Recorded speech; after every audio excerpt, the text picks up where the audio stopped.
Bonjour ou bonsoir et bienvenue sur ma chaîne. J'espère que vous avez passé une bonne journée ou une bonne soirée. Aujourd'hui sur ma chaîne, je vais faire un concept ASMR que je n'ai jamais fait auparavant sur ma chaîne. Je ne sais pas si vous êtes familier avec le subreddit MIDAO, que l'on va traduire un peu plus poétiquement par Suis-je une ordure? Pour résumer, ce sont des personnes qui vont demander à d'autres s'ils pensent qu'ils sont en tort ou qu'ils ont raison. Les sujets peuvent être sur tout et n'importe quoi. Et aujourd'hui, j'ai choisi des thèmes qui sont en rapport avec le mariage. Et par mariage, j'entends la cérémonie de mariage. N'hésitez pas ensuite en commentaire à donner vos avis et si vous pensez ou non que les personnes sont des ordures ou pas, tout en restant respectueux et bienveillant. Je ne sais pas si vous êtes familier ou familière avec ce concept. Il y a par exemple le podcast Two Hot Takes que j'aime bien regarder de temps en temps et qui va justement débattre des histoires postées sur ce subreddit ou d'autres subreddits similaires. La première histoire est: serais-je une ordure de célébrer mon mariage dans le lieu où ma sœur rêve d'avoir le sien? Dans cette histoire, nous avons une jeune femme de 24 ans qui nous dit: je viens des États-Unis, mais j'ai fait mes études universitaires au Royaume-Uni et depuis, c'est mon lieu de résidence. Mon fiancé Nick, qui est un homme de 25 ans, vient d'Italie et comme moi, il est venu au Royaume-Uni pour ses études supérieures. Ma sœur Sarah, une femme de 27 ans, est une personne qui a toujours fantasmé sur son mariage, que ce soit à travers Pinterest, les centaines de photos sur son téléphone, les comptes Instagram de pâtisserie de mariage qu'elle suit, etc. Son lieu de mariage de rêve a toujours été un vignoble en Italie. Lorsque nous avons dû nous décider pour notre lieu de mariage, nous hésitions entre New York, Londres et la Toscane, qui est la région d'où vient Nick et sa famille. Nous avons opté pour la Toscane parce que, premièrement, c'est l'endroit qui nous plaît le plus. Deuxièmement, parce que sa famille possède un immense vignoble et qu'elle est ravie d'accueillir tout le monde. Et troisièmement, avec l'argent que nous allons économiser sur le lieu de réception et sur les frais d'hébergement, nous pouvons payer les billets d'avion de nos invités qui viennent des États-Unis. Il s'agit d'un petit mariage, maximum 50 personnes. Environ 15 personnes qui viennent des États-Unis, 10 du Royaume-Uni, c'est donc faisable. Dans tous les cas, notre mariage sera un destination wedding, c'est-à-dire un mariage à l'étranger. Pour certains invités, la Toscane est donc la meilleure option d'un point de vue financier. Ma sœur, cependant, est furieuse. Elle m'a traité d'égoïste de lui faire ça, puisque je ne me suis jamais souciée autant qu'elle de ma cérémonie de mariage, et maintenant je lui vole son lieu rêvé. Mes parents étaient de son côté, jusqu'à ce que je leur annonce que tout était pris en charge pour toute la famille, billets et hébergement. Ils se sont alors adoucis. Ils étaient inquiets que certains membres de la famille ne veuillent se rendre dans 2 destinations wedding en Italie. Sarah, cependant, n'a toujours pas changé d'avis, même quand j'ai essayé de lui expliquer le raisonnement de notre décision. Après avoir discuté avec ma mère, aujourd'hui, elle a suggéré d'avoir notre mariage en Angleterre pour préserver la paix, puisque c'est quelque chose à laquelle ma sœur tient énormément, tandis que moi, je ne me suis jamais vraiment intéressée à ces choses-là. Elle m'a dit qu'avec mon père, ils en avaient parlé et qu'ils pensent pouvoir couvrir les billets d'avion pour tous les invités venant des États-Unis. Ce qui est peut-être faisable pour eux, mais pas vraiment idéal, puisqu'ils sont tous les deux retraités. Je ne suis pas certaine de quoi faire à présent. Nick a une préférence pour l'Italie, mais il n'est pas contre Londres. Ses parents veulent vraiment accueillir le mariage. Je ne pense pas être une ordure, puisque c'est littéralement où vit la famille de Nick, mais je suis prête à reconnaître si je suis en tort. Alors, est-ce que je serai une ordure si je ne cède pas? dans vos avis, même s'il va y avoir quelques informations supplémentaires.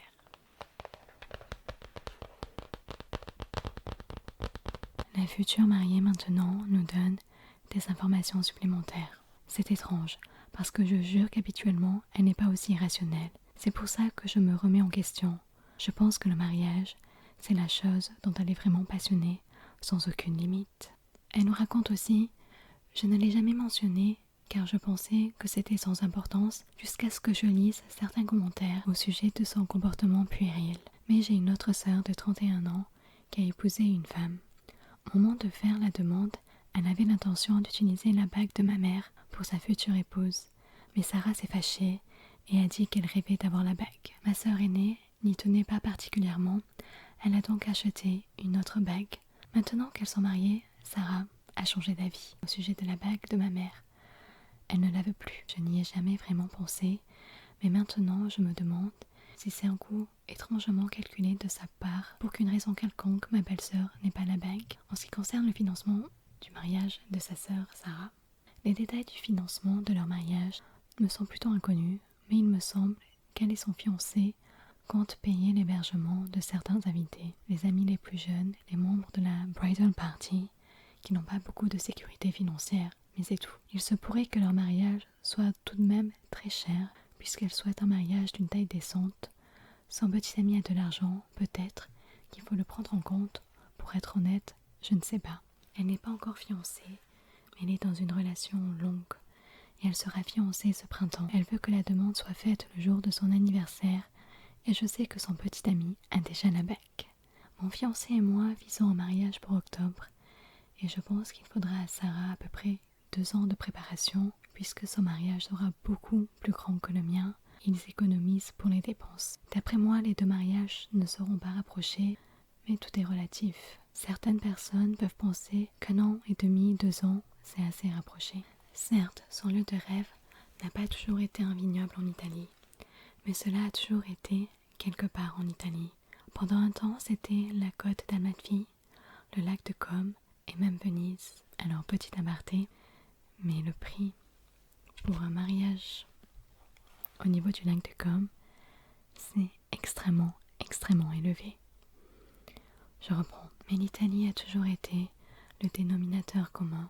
Nous sommes allés ensemble en Toscane lorsque j'étais à l'université il y a quelques années, et c'est à ce moment-là qu'elle a choisi de manière définitive qu'elle voulait se marier dans un vignoble italien. Je pense qu'elle vise un montant dans les 150 000 $, ce qui est d'après moi énorme.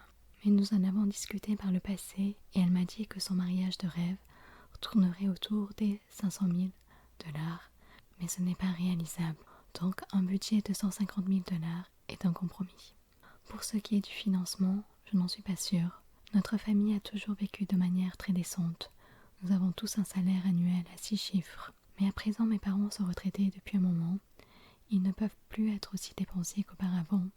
La famille de son petit ami a de l'argent. Peut-être qu'elle contribue au mariage, mais en réalité, je ne sais pas grand-chose. Ce que je sais, c'est que ma sœur a toujours économisé de manière sérieuse pour son mariage depuis toute petite, allant même jusqu'à mettre son argent reçu pour sa bar mitzvah dans ses économies pour le mariage. Est-ce que ces informations supplémentaires vous font changer d'avis si cette personne est une ordure ou pas, d'organiser son mariage dans la même région que celle où sa sœur veut l'organiser? Alors pour ce qui est de mon opinion, non. Pour moi, cette personne n'est pas une ordure. Déjà tout simplement parce que elle ne l'a pas fait exprès. Il se trouve que son fiancé vient de cette région. À moins qu'elle ait calculé de rencontrer un homme qui vient de Toscane et ensuite de l'épouser en Toscane pour être en concurrence avec sa sœur. Mais ici, ce n'est pas le cas. Et en toute honnêteté, je pense qu'à sa sœur Sarah va avoir énormément de choix. Plus de cela, elle va se marier dans le domaine familial de son fiancé et les domaines viticoles en Toscane. Ce n'est pas ce qui manque. Je pense que sa sœur Sarah aura l'embarras du choix lorsqu'il faudra choisir le lieu de réception de son mariage. Donc oui, les vignobles, ce n'est pas ce qui manque en Toscane, et elle pourra avoir quelque chose de vraiment différent. Donc pour moi, cette personne n'est absolument pas une ordure, mais je serais curieuse d'avoir vos opinions là-dessus. Peut-être qu'elles sont différentes. On passe à présent à la deuxième histoire qui est Suis-je une ordure de refuser de me rendre au mariage de ma sœur après avoir découvert que le côté de notre famille était le seul à devoir payer pour y assister? Et cela nous vient de One Change 4503 et l'histoire nous est racontée par une femme. Ma sœur la plus jeune, Katie, âgée de 28 ans, et son partenaire Chris, 29 ans, vont se marier en avril à Dubaï. Elle a toujours voulu un mariage extravagant et c'est ce qu'elle va avoir. Le mariage se déroule sur 4 jours.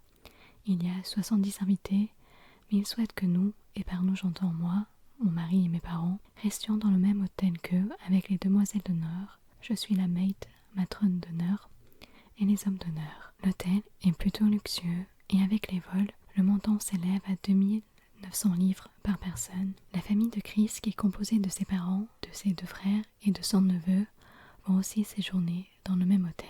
Chris et Katie sont aisés. Je ne sais pas combien se chiffrent leurs revenus, mais je sais que Katie gagne 88 000 livres par an et que Chris gagne plus qu'elle. Mais il y a environ 6 mois, Chris et Katie sont venus nous voir pour nous demander un prêt de 17 000 livres. Ils nous ont indiqué qu'ils nous rembourseraient au fur et à mesure et ont dit que le prix du lieu du mariage avait augmenté. La loi à Dubaï est différente, blablabla, blablabla. Ils devaient payer cette somme ou sinon ils allaient perdre la réservation. Nous les avons crus et leur avons prêté pour notre part 7 000 livres et mes parents les 10 000 livres restantes. Bref, j'ai découvert par une tierce personne que les 17 000 livres n'étaient pas pour payer le lieu du mariage, mais pour payer la venue de la famille de Chris. Ils ont vu à quel point cela était coûteux, ils n'ont pas pu et ont refusé de s'y rendre. J'ai interrogé Katie, qui me l'a confirmé. Ma première question a été alors pourquoi, s'il payait pour ses parents, ne payait-il pas pour les nôtres? Je ne m'attendrai jamais à ce qu'il le fasse pour moi, même si je ne pouvais pas me le permettre. Je lui aurais souhaité mes meilleurs vœux et serais restée chez moi. Et sa réponse a été parce qu'ils peuvent se le permettre.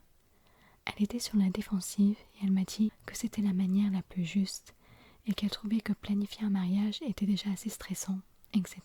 Mais quand je lui ai demandé si tu penses vraiment que c'est la manière la plus juste de faire les choses, pourquoi as-tu menti sur la raison pour laquelle tu avais besoin des 17 000 livres? Elle n'a pas su quoi me répondre. Mes parents sont au courant et sont très déçus de leur mensonge. Mais ils ont dit qu'ils y allaient tout de même assister au mariage. En ce qui me concerne, je me suis désistée. De mon point de vue, j'ai le sentiment qu'on profite de mes parents. S'ils n'avaient pas pu payer pour mes parents et la famille de Chris, ils auraient dû juste payer pour les 4 parents ou aucun parent du tout. Et surtout, ils n'auraient pas dû mentir à ce sujet. Katie et Chris continuent de m'appeler et de me demander d'assister au mariage, en me disant que je leur fais sentir mal et que je suis en train de ruiner leur journée. Mais tout cela me semble juste, écœurant. Je suis authentique et un livre ouvert, alors n'hésitez pas à être brutaux. Est-ce que je suis une ordure dans ce cas, ou devrais-je serrer les dents et m'y rendre? J'attends vos avis, tout en sachant qu'il y a plus d'informations et un update également pour cette histoire. Pour ce qui est des informations supplémentaires, je vous remercie pour vos commentaires. Je tenais juste à répondre à quelques questions qui sont revenues à de nombreuses reprises. Premièrement, le remboursement. Le frère de mon mari est solliciteur. Il a gentiment rédigé un contrat contenant des échéances de remboursement pour moi, mais également pour mes parents. Donc l'argent sera remboursé sous 12 mois après la date du mariage. S'ils ne le font pas, j'ai accès gratuitement à un solliciteur. J'espère ne pas en avoir besoin, mais au cas où, dans le pire des scénarios, j'ai des papiers. Deuxièmement, demander les 7 000 livres maintenant. Je suis peut-être une bonne poire, mais demander l'argent maintenant me semble un peu trop extrême. Je suis très en colère, mais pas au point d'essayer d'activement ruiner leur mariage à quelques semaines du grand jour. Du moins, c'est ce que je pense à cet instant, mais laissez-moi quelques jours pour y réfléchir. Troisièmement, juste pour clarifier les commentaires au sujet des revenus de Chris et de ma sœur, je ne vais évidemment pas fouiller dans leurs finances, mais le peu que je sais vient de Katie. Elle m'a dit que Chris et sa famille ont grandi pauvres. Avant tout cela, je pensais que Chris était un gars charmant, mais j'ai déjà constaté de petits mensonges de sa part, comme par exemple l'endroit où il est allé à l'école, le genre de maison dans laquelle il a grandi, etc. J'ai l'impression qu'il est embarrassé, ou même amer de ses origines modestes dues à leur manque d'argent, et c'est pour cette raison que maintenant il estime sa propre valeur personnelle en fonction de l'argent qu'il possède. Je pense que lorsque sa famille a annoncé qu'elle ne viendrait pas, il a paniqué et s'est inquiété des potentielles questions sur leur absence. Il aurait alors soit dû dire que sa famille n'avait pas les moyens de venir ou que lui n'avait pas les moyens de leur payer leur venue. Je ne veux pas juger ses traumas du passé ni ses expériences, mais si c'est ses raisons, cela me met encore plus en colère qu'il n'ait pas discuté de ce que sa famille pouvait se permettre avant de sélectionner Dubaï comme destination pour le mariage. Si la venue de sa famille était une condition sine qua non, ils auraient dû inclure le coût des frais pour les 4 parents dans leur budget au lieu de le mettre devant une facture de 3000 livres par personne et de s'attendre à ce qu'ils paient l'addition. On va avoir l'update, mais avant l'update, je vais donner rapidement mon avis. Je ne pense pas que cette personne soit une ordure, mais je pense également qu'elle aurait pu gérer les choses un peu différemment. Je pense aussi que le couple aurait peut-être dû voir d'autres options que Dubaï, à moins que Dubaï soit vraiment la destination dont ils rêvaient. Mais vu que le coût est très élevé, peut-être qu'ils auraient dû voir quelque chose qui soit plus abordable pour leurs proches. Après, si je me mets à la place de la personne qui a posté ce message, je pense en toute honnêteté que j'y serais allée. Je ne pense pas que j'aurais laissé ce mensonge entraver ma venue en mariage. Mais nous allons voir un update. Et préparez-vous parce que c'est quelque chose. J'ai reçu pas mal de messages lorsque j'ai posté me demandant un update sur ma décision d'assister ou non au mariage. Pour faire bref, j'ai fini par ne pas assister au mariage. Cathy et Chris n'ont cessé de me harceler, même à quelques jours du mariage, avant qu'ils prennent leur vol pour Dubaï. J'ai reçu un message vocal agressif de la part de Katie, disant que si je ne venais pas, je ne serais plus sa sœur, que je me ridiculisais moi-même, mais aussi elle et Chris, que j'étais une personne horrible et le plus choquant encore, que si je ne venais pas, elle et Chris ne me rembourseraient pas l'argent, ni à moi, ni à mes parents. Elle essayait de me faire du chantage. Elle dira que c'est un cadeau, que j'ai fait un faux contrat et que je devrais la traîner devant les tribunaux. Elle était clairement ivre. Le message a été envoyé lors de sa soirée enterrement de vie de jeune fille, à domicile auquel je n'ai évidemment pas assisté. Mais ce message allait bien au-delà de tout ce dont je la croyais capable. J'ai partagé le message avec mes parents qui ont fini par ne pas assister au mariage à contre-cœur. J'ai entendu de la part d'amis de membres de ma famille qui ont assisté au mariage qu'elle et Chris disaient à qui veut l'entendre que je l'avais éloignée de ma famille en mentant à mes parents que nous leur avons donné de l'argent et que nous attendions d'eux qu'ils paient pour nous, etc., etc., etc., qu'ils ont pris la décision de désinviter mon mari et moi. D'autres propos encore plus insultants ont été tenus, mais je n'ai pas envie d'aborder ce sujet. Il va de soi qu'ils ont été très blessants. Comme je l'ai mentionné dans mon post, mon beau-frère qui est solliciteur a rédigé un contrat avec les modalités de remboursement pour mes parents et moi. La date du premier remboursement est passée, sans aucun mot de leur part. Mon beau-frère a alors pris les choses en main. Ces tentatives pour les joindre sont restées vaines. Ils ont tout ignoré sauf un mail provenant de ce que je pense être un faux cabinet d'avocats qui soulignait que l'argent était un cadeau et que le contrat était frauduleux et que nous devions les assigner en justice en gros. En réponse à ce mail, mon beau-frère a envoyé une copie du message vocal laissé par Katie et a indiqué que le calendrier de paiement était maintenant nul et non avenu et que nous voulions la totalité de la somme empruntée sous 30 jours où nous irions alors devant les tribunaux. Comme par magie, la somme et sa totalité est apparue sur nos comptes 5 jours plus tard. Une source m'a informé que depuis le mariage, ils disent à qui veut bien l'entendre que nous avons demandé à ce que notre cadeau soit rendu tout d'un coup et que nous les avons reniés et ô combien nous les avons mis dans une situation financière difficile à cause de cela. Donc voilà, je ne me vois pas avoir une relation avec elle après cela, ce qui me dévaste, mais en même temps, je pense clairement qu'après tout ce qui s'est passé, ce n'est pas de ma faute. Merci encore à toutes les personnes qui m'ont donné des conseils. J'espère que cet update est suffisant pour tous ceux et celles qui ont demandé un. Est-ce que votre position a changé depuis ?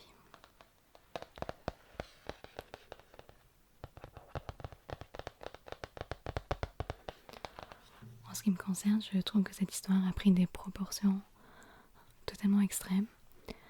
Et surtout, si elle ne comptait pas lui payer, pourquoi lui envoyer ce vocal qui l'incriminait complètement ? Je pense que Katie n'est pas le couteau le plus affûté du tiroir pour le coup.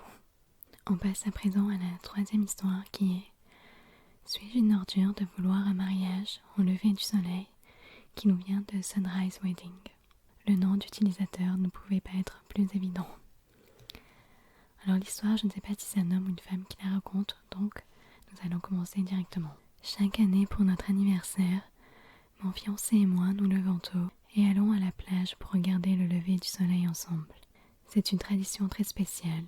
Nous avons tous les deux surmonté un certain nombre d'épreuves au cours de notre relation et la symbolique de regarder un nouveau jour débuter a un sens très profond pour nous. Nous avons décidé que nous voulions incorporer cela lors de notre mariage. Nous prévoyons d'avoir une cérémonie sur la plage et nous diriger ensuite tous ensemble vers un restaurant du front de mer pour le petit déjeuner où seront servis des Bloody Mary, des mimosas.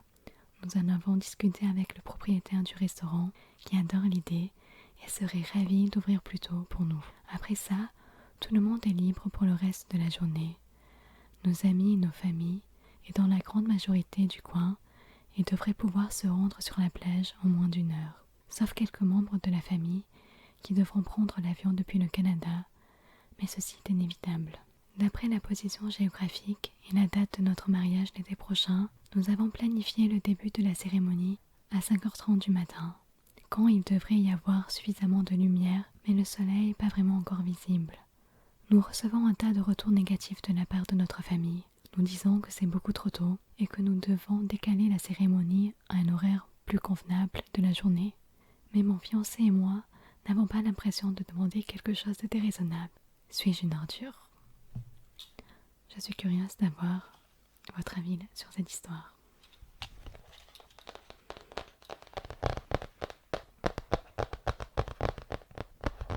Pour ce qui est de mon avis, je ne pense pas que le couple soit une ordure de vouloir une cérémonie de mariage lors du lever du soleil. Je pense même que c'est assez mignon. Je pense qu'ils ont le droit d'avoir la cérémonie qu'ils souhaitent.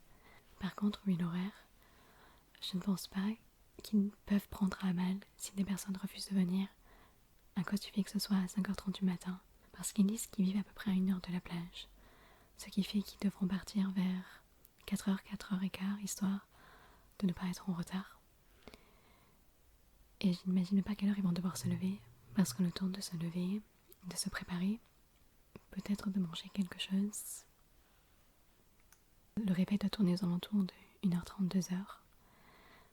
Et s'ils ont travaillé la veille, je sais pas, je trouve que c'est assez short comme temps. Je peux comprendre que des personnes refusent, surtout si c'est des personnes qui ont des enfants. Alors est-ce que les enfants sont invités? Je ne sais pas. S'ils sont invités, bon courage, parce qu'ils risquent d'être plus que grognons.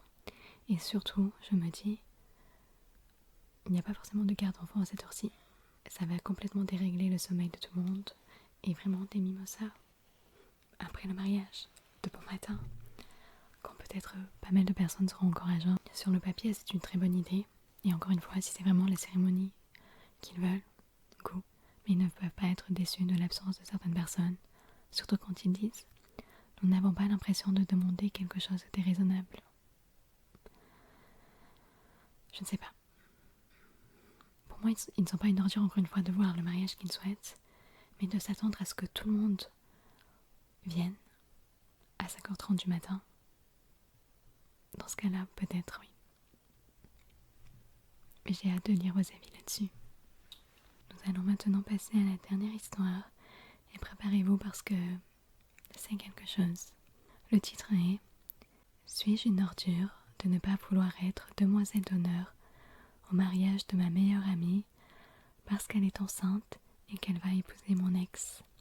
Bien évidemment, l'histoire est plus compliquée que le titre. Et ce post nous vient de Broken Heart IT. Encore une fois, le nom du pseudo va avec l'histoire. Petite précision, l'histoire a été postée il y a 6 ans et c'est une femme qui nous raconte: deux majeures parties de ma vie ont convergé ces derniers temps et je suis juste dévastée. Je questionne pratiquement toutes mes actions, tout mon poste ici, parce que j'agis peut-être de façon horrible envers 2 personnes que j'aime profondément. La première partie est Amy, ma meilleure amie depuis l'école primaire. C'est littéralement comme ma sœur. Nous avons pratiquement tout fait ensemble. Nous sommes allés dans la même université, même chambre, nous avons été colocataires, on s'est confiés l'une à l'autre, nous avons passé des soirées arrosées et j'en passe. Je l'aime énormément. La deuxième partie est Grégory, mon petit ami de l'université. Je l'aime également, mais nous n'avons jamais réussi à en faire en sorte que notre relation marche. Nous avions l'une de ces relations compliquées. Nous étions on and off depuis notre première année d'université. Nous avons actuellement tous 27 ans. Et généralement, cela finissait mal. Je l'ai toujours énormément aimé. Et j'ai toujours espéré qu'on mûrirait et qu'on serait capable de faire en sorte que cela fonctionne. Après l'université, il a déménagé dans une autre ville. Mais nous sommes toujours restés en contact. Nous flirtions par message et sans même aller 2 fois en vacances ensemble. Nous nous entendions bien tant que nous avions chacun notre chez-soi où l'on pouvait se réfugier, chacun de notre côté. Pendant ce temps, nous continuons notre vie sentimentale et pour être honnête, je ne lui ai jamais parlé que je pensais que sur le long terme, nous serions ensemble. Il y a 1 an, Tammy a déménagé dans une ville à 30 minutes de celle de Grégory. Elle avait du mal à rencontrer de nouvelles personnes. Je lui ai donc dit que puisqu'elle connaissait bien Grégory, elle devrait l'appeler et voir s'il pouvait lui présenter son groupe d'amis. Chose qu'elle a faite et je sais que depuis, elle est beaucoup plus épanouie. 3 mois plus tard, Grégory a arrêté de flirter par message tout d'un coup. Ce n'est pas vraiment étrange puisque c'est déjà arrivé auparavant, mais avec le recul, cela aurait dû me mettre la puce à l'oreille. Tammy est rentrée juste pour le week-end. Elle m'a dit qu'elle venait exprès pour me voir. J'étais bien évidemment excitée de la voir. Elle est venue et m'a semblé un peu étrange. Premièrement, elle m'a annoncé qu'elle était enceinte. Après que la vague de choc soit passée et qu'il soit établi qu'elle était heureuse et qu'elle allait le garder, j'étais folle de joie de devenir une tante. Elle m'a ensuite annoncé que ce n'était pas tout et que ce qu'elle avait à me dire était compliqué. J'ai cru mourir quand elle m'a dit que le bébé était de Grégory et elle s'est excusée et m'a dit qu'elle était tellement désolée, qu'ils ont juste accroché, qu'ils ne voulaient rien faire pour me blesser, qu'ils ont même essayé de rompre, mais leur attirance était trop forte. Ils ont donc commencé à sortir ensemble. Elle n'avait pas prévu de tomber enceinte, mais maintenant qu'ils attendaient un enfant, ils allaient se marier. Elle m'a dit qu'elle espérait ne pas me blesser et qu'elle avait toujours rêvé que je sois sa demoiselle d'honneur à son mariage et qu'il n'y a personne d'autre à qui elle le demanderait. J'ai tenté de garder mon calme, mais je n'ai pas réussi. Je n'étais pas en colère contre elle, j'étais juste extrêmement triste.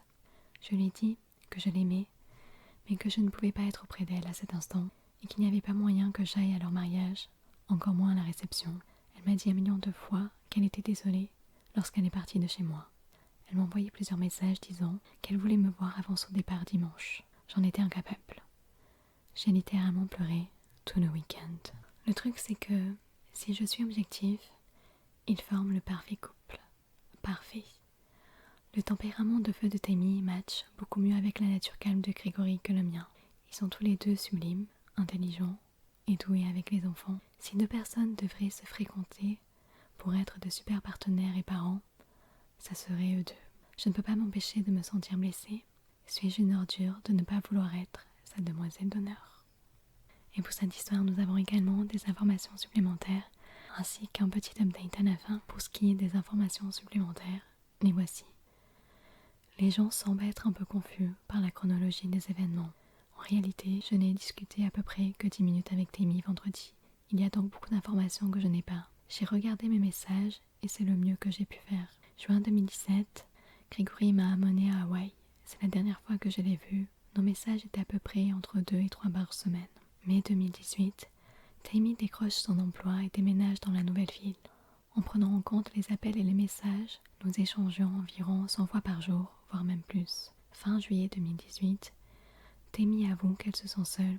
Tous ses collègues sont plus âgés qu'elle et elle pense sérieusement à déménager et à revenir dans le coin. Je lui dis de contacter Greg. Elle n'a pas son numéro, je le lui donne. Je continue à recevoir des messages de flirt, mais rien de vraiment significatif de la part de Grégory. Août 2018, j'ai commencé un nouveau projet au travail, campagne publicitaire, pour un événement en décembre pour une A-list célébrité. C'était soit ça passe, soit ça casse pour l'entreprise, ainsi que pour ma carrière. Je travaillais minimum 16 heures par jour. En gros, j'ai disparu des radars. Greg envoie toujours des messages de manière occasionnelle et je loupe les appels de Tammy. Septembre 2018, dernier message de Greg, rien de vraiment inhabituel comme je l'ai déjà dit. Je ne l'avais pas encore vu avant aujourd'hui, mais Tammy m'a envoyé un message disant « S'il te plaît, appelle-moi le plus vite possible. Nous devons vraiment parler de quelque chose. » Cela ajoute un nouvel élément à l'histoire et je n'arrive pas à croire que je ne l'ai pas vu ou que je l'ai oublié. J'ai répondu à un autre message qu'elle m'avait envoyé un peu plus tard dans la journée d'une manière assez mauvaise. « Hey, tu sais que je suis occupée. Laisse-moi le temps de respirer. » Un autre message que j'avais oublié jusqu'à ce que je me replonge dans nos conversations. Elle a peut-être pris ma réponse comme un signe que je n'étais pas prête. Je pense que c'est quand ils ont commencé à se fréquenter. De septembre à décembre, nous continuons de louper nos appels et en toute honnêteté, je ne pense pas lui avoir parlé et quand je regarde de plus près, elle m'a envoyé environ 5 messages pour chaque message que je lui ai envoyé. Et si je ne me trompe pas, c'était elle qui initiait toutes les conversations. Je n'étais pas une très bonne amie. Mon événement s'est bien passé et ensuite, je suis immédiatement partie avec ma famille pour des vacances à l'étranger. Janvier, nous n'avons pas du tout communiqué et ça ne m'a pas plus interpellée que cela. Vendredi 1er. C'est ce qu'elle a noté. Je ne sais pas de quel premier elle parle, mais elle nous dit, elle m'annonce la nouvelle en personne, qu'elle est enceinte de 2 semaines et qu'il se marie en avril. Donc voici la chronologie. Je ne suis pas sûre si ça éclaircit quelque chose, mais on dirait que Tammy a essayé de me joindre plus d'une fois. Alors à votre avis, est-ce que ça change quelque chose? En ce qui me concerne, je ne pense pas qu'elle soit une ordure. Je pense qu'elle doit prendre le temps de digérer ce qu'elle vient d'avoir comme nouvelle. Surtout qu'elle espérait toujours avoir à nouveau une relation avec Greg. Et maintenant nous allons voir l'update.